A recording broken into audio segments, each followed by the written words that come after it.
देश के शहीदों को सम्मान देने व देश की एकता अखंडता में योगदान देने वाले महापुरुषों को याद करते हुए 1 अगस्त से 15 अगस्त तक हरियाणा के सभी 90 विधानसभा क्षेत्रों में तिरंगा यात्रा का आयोजन भारतीय जनता पार्टी द्वारा किया जा रहा है। इसी के चलते तिरंगा यात्रा की शुरुआत भिवानी जिला के बहल कस्बा से हजारों की संख्या में तिरंगा लगे ट्रैक्टरों के साथ हुई। इस यात्रा की अगुवाई हरियाणा के कृषि मंत्री जेपी दलाल व भाजपा प्रदेशाध्यक्ष व पूर्व मंत्री ओम प्रकाश धनखड़ ने की।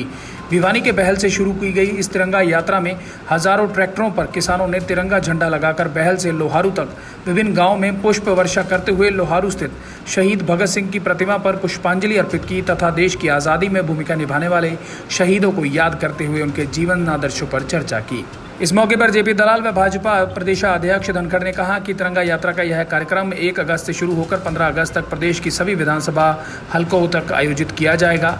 इस कार्यक्रम का उद्देश्य देश की आज़ादी में भूमिका निभाने वाले शहीदों को याद करने के अलावा देश की रक्षा के लिए जान न्यौछावर करने वाले सैनिकों व देश की महान विभूतियों के योगदान को जन जन तक पहुंचाना है, ताकि आम जन इनके जीवन आदर्शों से परिचित हो तथा इनके त्याग व बलिदान को अपने जीवन में इनसे प्रेरणा लेकर अपनाए। उन्होंने कहा कि स्वतंत्रता सेनानियों व सैनिकों के अलावा समाज में अग्रणीय भूमिका निभाने वाले महापुरुषों, जिनमें संत रविदास, बाबा साहेब अम्बेडकर, सर छोटू राम, महर्षि वाल्मीकि, चौधरी चरण सिंह को भी तिरंगा यात्रा के माध्यम से नमन किया जा रहा है तथा इनके जीवन आदर्शों को जन जन तक तिरंगा यात्रा के माध्यम से पहुंचाया जा रहा है। उन्होंने कहा कि इस यात्रा में किसानों ने बड़ी संख्या में ट्रैक्टरों पर तिरंगा झंडा लगाकर यह संदेश देने का प्रयास किया है कि किसान देश के गौरव के साथ जुड़ा है तथा तिरंगे की आन बान के लिए सदा तिरंगे को सर्वोपरि समझता है।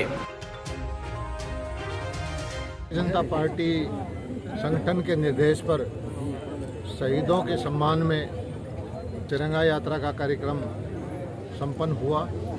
सौभाग्य हमारा ये है कि प्रदेश में पहला कार्यक्रम लोहारू हल्के से शुरू हुआ और हमारा ये कृषि प्रधान क्षेत्र है, किसानों का क्षेत्र है और जो हजारों की संख्या में शहीदों की याद में तिरंगे के सम्मान में जय जयकार करते हुए किसान जो आए हैं, अविस्मरणीय दृश्य देखने को मिला है।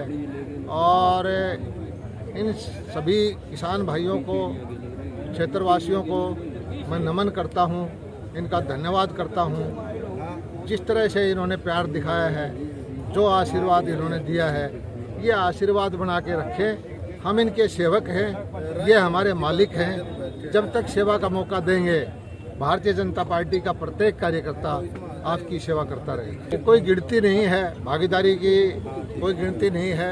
हजारों की संख्या में ट्रैक्टर हैं, दूसरे व्हीकल भी हैं, ढोल नगाड़े भी हैं, तिरंगे भी हैं। ऐसा वातावरण बन गया है देशभक्ति का और ये होना भी चाहिए। भारतीय जनता पार्टी की नीति है कि अपने शहीदों को याद करें, देशभक्ति के लिए जिसने कुर्बानियाँ दी हैं, तिरंगे के लिए जिसने कुर्बानियाँ दी हैं, उन सबको सम्मान दें। और हमारे जो जिन्होंने संविधान दिया, बाबा साहब अम्बेडकर, रविदास जी या वाल्मीकि जी या और बहुत बड़े बड़े जो हमारे समाज सुधारक हुए हैं, उनकी याद में भी हम सरकारी तौर पर कार्यक्रम करते हैं। हमारी नीति यह है, देश पहले, राष्ट्र पहले, पार्टी बाद में। देश विदेश की तमाम खबरों से जुड़े रहने के लिए सब्सक्राइब करें सच कहूं और बेल आइकन प्रेस करके पाएं हर लेटेस्ट अपडेट सबसे पहले।